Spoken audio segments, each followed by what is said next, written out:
आप जैसे नेताओं की कदर नहीं है, जो लड़ते हैं भिड़ते हैं बोलने वाले, उनको आगे नहीं आने दिया जाता। कोई आगे नहीं आने देना चाहता। अगर ऐसा, वैसे तो ऐसा है नहीं, हमें अच्छे से पता है कि सबसे देश की पहली जो लोकसभा स्पीकर दी थी वो कांग्रेस पार्टी ने दी थी। मुख्यमंत्री हमारी शीला दीक्षित जी और तमाम महिलाओं को राष्ट्रपति तक हमारी दी है, ये हमारी पार्टी है। दूसरी बात, अगर ऐसा बहनों को कहीं भी ऐसा महसूस होता तो मैं उनको बोलती हूँ कि हमारा जो देश है, सभी, मैं पुरुषों की बात नहीं कर रही हूँ, लेकिन मैं उनकी जरूर करूँ, जो मनुस्मृति दिमाग के लोग होते हैं या कोई भी व्यक्ति इस तरीके का होता है जो आपको सम्मान नहीं देता, तो आकर के भीड़ में से निकल कर आगे अपनी बात रखने का हौसला रखिए।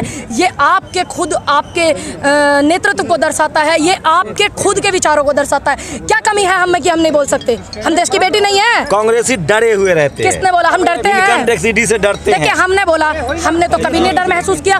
देश में जब किसान आंदोलन चल रहा था, जब से लेकर आज तक, आज 9 दिसंबर है, आज तक हम तो कभी डरे ही नहीं। क्यों नहीं डरे? क्योंकि हम भ्रष्टाचारी नहीं है। हमें अच्छे से पता अपना अधिकार, अपने ये जनता को उनके मूल अधिकारों से वंचित कराने का काम सरकार करती है, टीवी पर बैठकर मुर्गे लड़ा करके। हमारा क्या काम है? आपका क्या काम है? ये काम है कि उनको उनके अधिकारों से आप रूबरू कराइए, उनको बोलने के लिए बताइए। आप बताइए उन्हें, बाबा साहब संविधान देकर के गए थे, कहाँ ये संविधान को मानते हैं? संविधान को जलाने वाले, बाबा साहब की मूर्ति तोड़ने वाले, ये संविधान संविधान चिल्लाते हैं। और हम बाबा साहब का सम्मान करते हैं, हमारे पूर्वज सम्मान करते हैं, हमारी पार्टी सम्मान करती है, सभी किसान संगठन सम्मान करते हैं। ये कहते हैं कि संविधान को नहीं मानते। कौन कहते हैं संविधान को नहीं मानते? हम संविधान के हिसाब से चलते हैं। हमने आज तक भी, इतने दिन से मुझे राजनीति में हो गया, इतने दिन मैंने किसान आंदोलन भी किया, आज तक मैंने जो भी काम किया ना संविधान के दायरे में किया है। बिना संविधान के दायरे में मैंने आज तक कोई काम नहीं किया। आएगा तो मोदी आप लेके आएंगे, जनता ला रही है। नहीं, आप लेके स्पेशल प्रवक्ता बन के आए हैं क्या? स्पेशल प्रवक्ता टीवी अखबार वाला प्रवक्ता है। देखिए, टीवी अखबार, देखिए मोदी जी के प्रवक्ता वो हैं जो जनता के लिए नहीं दिखाते। टीवी पर एक बंदा बैठे हमारे साथ, प्रवक्ता बीजेपी के, बोलते काम किया है, काम करेंगे। क्या काम किया हमें भी बताइए, हम जानना चाहते हैं। हम देश की बेटी हैं, लोकतंत्र देश में। जब वो काम नहीं गिनवा पाते तो वो कहाँ चले? देखिए, नेहरू जी कमाल के आदमी थे। नेहरू जी, खुश है। देखिए, नेहरू जी कमाल के आदमी थे। जब वो जिंदा थे, संगी दुखी, फिरंगी दुखी, आज ये दुखी। 1200 का गैस हो गया, जनता खुश है, उनको सुन रही है। 450 का सिलेंडर, आज 1200 रुपए का। एक महिला संसद में बैठ करके बड़ा चिल्लाती थी, बोलती थी, निर्लज हो गई क्या? बोलती नहीं, बेटियों के लिए नाम नहीं लेने में आपको डर लग रहा है? मैं तो बोल रही हूँ, स्मृति ईरानी जी बोलती थी, आपको पता नहीं है? बोलती थी, 450 का सिलेंडर ले लेकर घूमती थी इधर उधर। और आज हम महसूस करते हैं कि वो कब प्याज लेकर के बैंक में जमा करने जाती थी। वो आपने देखा था उनको?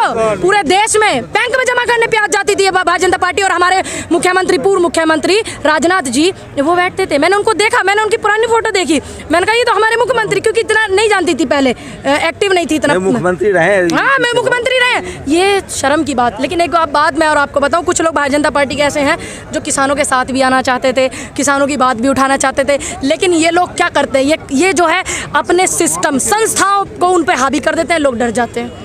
अब मानते हैं कि लोग कांग्रेसी डरते हैं? कांग्रेसी नहीं, इन्हीं के नेता, भारतीय जनता पार्टी के, भारतीय जनता पार्टी के नेता जो हैं, आपने देखा भी होगा कितनी ज़्यादा, जो राज्यपाल है सतपाल जी वो भी बोलते हैं, वरुण गांधी जी भी बोलते हैं, बहुत सारे लोग बोलते हैं। अब ये क्या करोगे आप? आपकी पार्टी के लोग आपकी खिलाफत कर रहे हैं, तो आप समझिए कि आप जनता के विपरीत। एक सवाल और बस लास्ट, टीवी अखबार वाला भी आपको लगता है कि डरा हुआ है? देखिए, सभी की नहीं मैं बात कर रही हूँ, लेकिन जब मालिक का, देखिए आप क्या है, रिपोर्टर है ना, ये सभी रिपोर्टर है। आप खुद अपने चैनल के मालिक हैं, लेकिन इनके ऊपर भी बहुत मालिक बैठे होते हैं, सीनियर बैठे होते हैं। ये कहते हैं इतना ही चलाना है जितना बताया। यहाँ तक मैं ऑन डिबेट में थी, भारतीय जनता पार्टी से मैं सवाल करी थी, मेरा माइक ऑफ कर दिया गया। तो ये कौन चैनल था? नाम बताइए। चैनल था बाइकआउट हो जाएंगे? नहीं बाइकआउट क्या, मैं तो सच बताऊंगी। माइक ऑफ किया, मैं आपको लिंक भेज दूंगी। अभी 4 दिन पहले मैं बैठी हुई थी, माइक बंद कर दिया, आपको वॉइस नहीं आएगी, और मैं बोले जा रही हूँ। बेटी के लिए मैं बोल रही थी, किसी बेटी का जिक्र चल रहा था, उसके लिए मैं बोल रही थी बाइकआउट करने के। अगर मेरे को सच बोलने से भी ये बाइकआउट करते हैं, अगर मेरे को लोगों को रूबरू कराने से बाइकआउट करते हैं, अगर मैं लोकतंत्र देश में अपनी बात बेटियों के लिए रखूंगी, बाइकआउट करते तो मुझे कोई फर्क नहीं पड़ता। Thank you. मोदी जी इसलिए हार गए कि बताते हैं मोदी जी को जितना गाली दिया आप लोगों ने, इसीलिए वो हारे हैं। देखिए, गुजरात में जितने ज़्यादा आप देख रहे होंगे, किसी के पास कितने करोड़ों का अरबों का पैसा मिल रहा है, किसी के पास कितना मिल रहा है, किसी के पास क्या मिल रहा है, पूरी संस्थाएं, पूरा सिस्टम, दो गुजराती खरीद रहे, 2 बेच रहे, पूरा सिस्टम ही उधर है। तो इन्होंने सिस्टम को पूरे अपने उसमें लिया हुआ है, लेकिन जनता सब जान गई है धीरे धीरे। इसीलिए आपने देखा होगा हिमाचल में जो हमारी सरकार बनी है, कांग्रेस जो वहाँ पर आई है, तो शायद इन्हीं सब चीज़ों को देख करके आई है। मोदी जी कह रहे हैं अमृत काल में प्रवेश हो गया है देश। अमृत काल में क्या? सतयुग में चले गए हम? द्वारपा युग में चले गए क्या? अमृत तो जब भी मिलते थे सुनने को और देखने को, जब भी मिलते थे ना। आपको मिल रहा है थोड़ा बहुत अमृत? क्यों आपने चखा आपने? मैं तो देखिए कलयुग में हूँ, 21वीं सदी में हूँ, तो मुझे अमृत कहाँ से मिलेगा? कलम युग है। हाँ कलयुग है। देखिए कलम पर पहरा है, कलयुग में कलम पर पहरा है, तो आप इसको कलम युग कह लीजिए या कलयुग कह मोदी जी लीजिए। कह रहे हैं मेहनत बहुत कर रही है पूनम जी, मनाएंगे आजादी का भी और मुद्दे उठा रही है, लेकिन फायदा बीजेपी को तो लग रहा है। देखिए रिकॉर्ड तोड़ रहे हैं। आपने कैसे बोला कि फायदा, हम आप फायदे नुकसान कौन देखता है? व्यापारी, 2 व्यापारी लगे हुए हैं पार्टी में और हमारे नेता उनके बिल्कुल खास दोस्त हैं, तो ये फायदे नुकसान व्यापारी देखते हैं। हम जनता की आवाज उठाते हैं, हम बेरोजगारों की आवाज उठाते हैं, हम किसानों की, हम मजदूरों की, लगे रहें तो फिर हम ये बात भारतीय जनता पार्टी भी मानती है कि वायनाड के जो सांसद हमारे राहुल गांधी जी, उनका जो क्षेत्र है सबसे ज्यादा बढ़िया है, इसको भारतीय जनता पार्टी भी मानती है। और अंबानी को ग्वालियर और छत्तीसगढ़ में सारे टेंडर ठेके उन्हीं को देते हो आप लोग?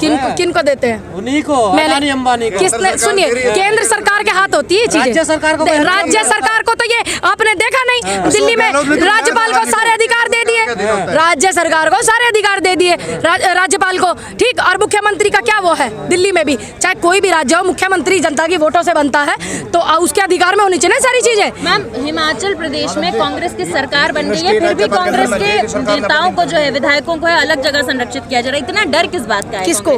किसने बोला? किसने बोला? रिजॉर्ट में जाएगा। सुनिए, अब आपके नेता है या आप है, आप पत्रकारिता करती हैं, आपके फ्रेंड, आपके दोस्त अगर आपके साथ में जाएंगे, आपकी टीम के लिए, आपके लिए काम करेंगे, तो क्या आप इनके लिए सारी सुविधाएं नहीं मुहैया कराओगे? नहीं, बताओ आप कराओगे नहीं? कराओगे या नहीं? मैंने आपसे इतना पूछा, आप इन पत्रकारों को लेकर के किसी जिले में जाने लगो, स्टेट में डर है। कौन कह रहा है?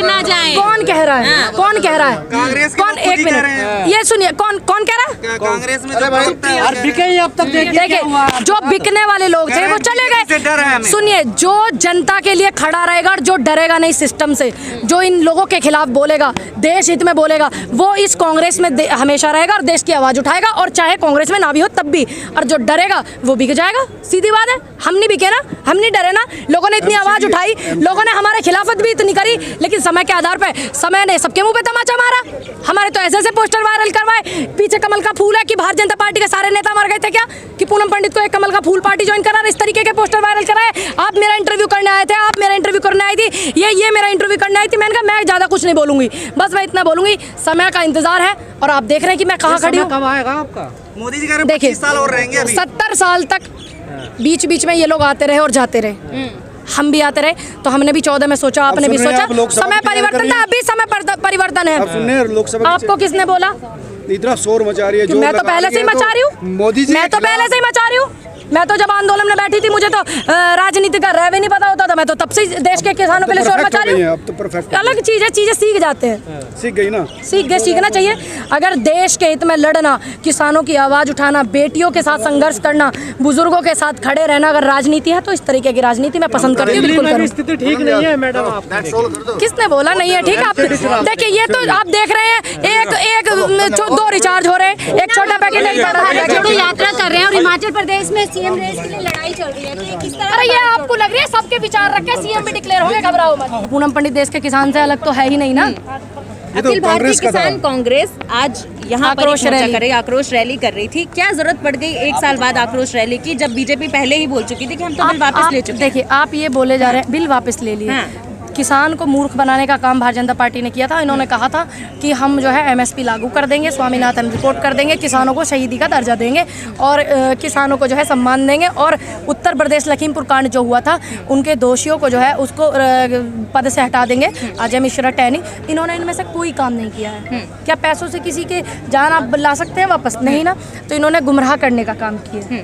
पूनम जी, लगातार कैसे जनता मूर्ख बन जाती है? अभी देखिए, गुजरात में भारी बहुमत से बीजेपी वापस आई है, 27 साल से काबिज थी। अभी देखिए, जब वहाँ पे 27 साल से थी तो वहाँ पे उन्होंने किया ऐसा, ठीक है, आपने देखा, क्योंकि जब कोई सत्ताधारी पार्टी होते तो थोड़ा प्रभाव में भी होते हैं वहाँ के लोग भी, वहाँ का सिस्टम भी। अब देखिए, हमने फिर से वापसी की हिमाचल में। आप हिमाचल का जिक्र क्यों नहीं कर रही हैं? आप बार-बार बीजेपी चलाए जा रहे हैं।